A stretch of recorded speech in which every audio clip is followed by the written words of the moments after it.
spool caps, spool pins, and winding the bobbin. You have 2 spool pins available for the machine. One spool pin is this horizontal spool pin here, and that's what you're going to use most of the time, and I'm just going to take the label off because it's going to be in my way if I do not. So this is one spool pin, and when you put a spool of thread on there, it's going to be in a horizontal position like this. Whenever you have a thread in the horizontal position, you need to have a spool cap or spool cap on the end of the spool. For small spools like this one, you can use this small spool cap, and it will slip right on there like that. You should always use a spool cap that's a little bit larger than the end of the spool. So if I had a different kind of spool, if I had a spool like this, for example, this small spool cap would not be appropriate. In that case, we would want to use the large spool cap that would slide on like this. The fact that it's larger than the spool is fine. You just don't want it to be smaller than the spool. If you're using the vertical spool pin, you do not put a spool cap on it. Using the vertical spool pin, you just put it on, and it's going to spin the spool, so the thread is going to come off the side of the spool like this. No spool cap with the upright spool pin.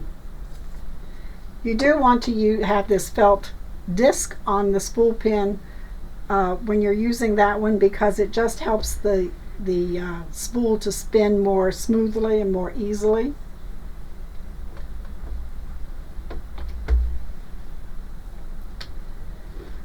Okay, so what if you've got a spool like this?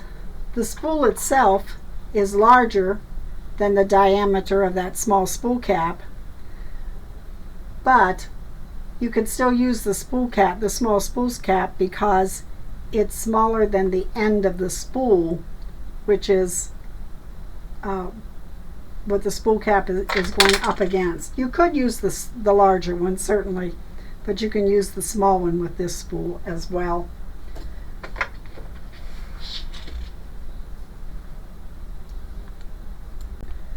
So in review, we use the large spool cap with large spools of thread and the small spool cap with small spools of thread when you're putting the thread on the horizontal spindle. No cap is necessary when you're using the vertical spool pin. Winding the bobbin.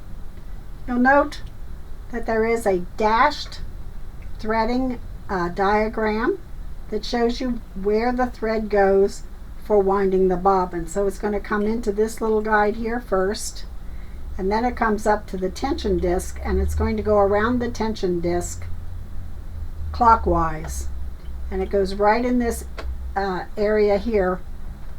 It's going to snap in there and go all the way around, and then come off the back and come over here to the bobbin. And the bobbin has holes in it. So there's a hole.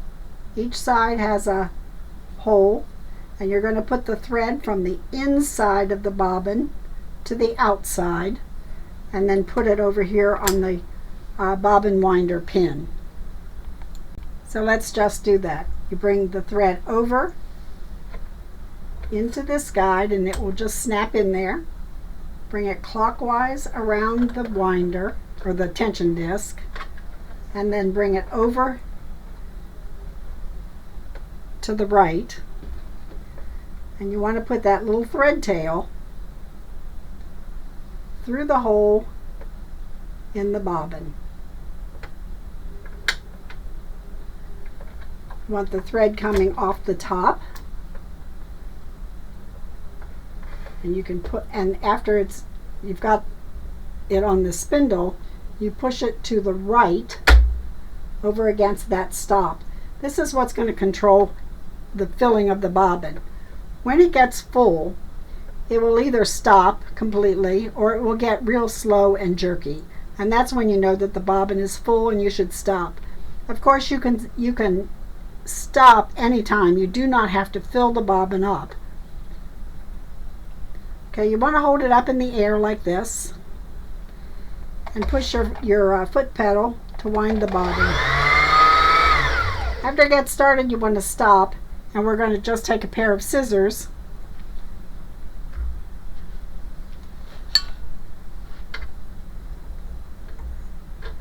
and cut this tail off.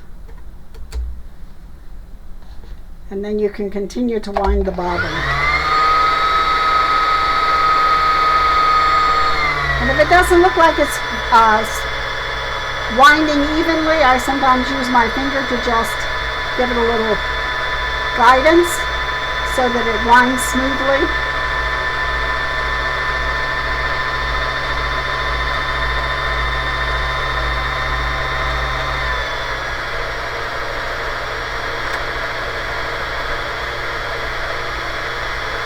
Almost there.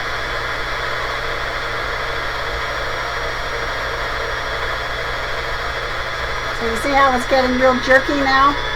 That's the signal to stop. And we'll push it over to the left and cut the thread. Take the bobbin off the spindle.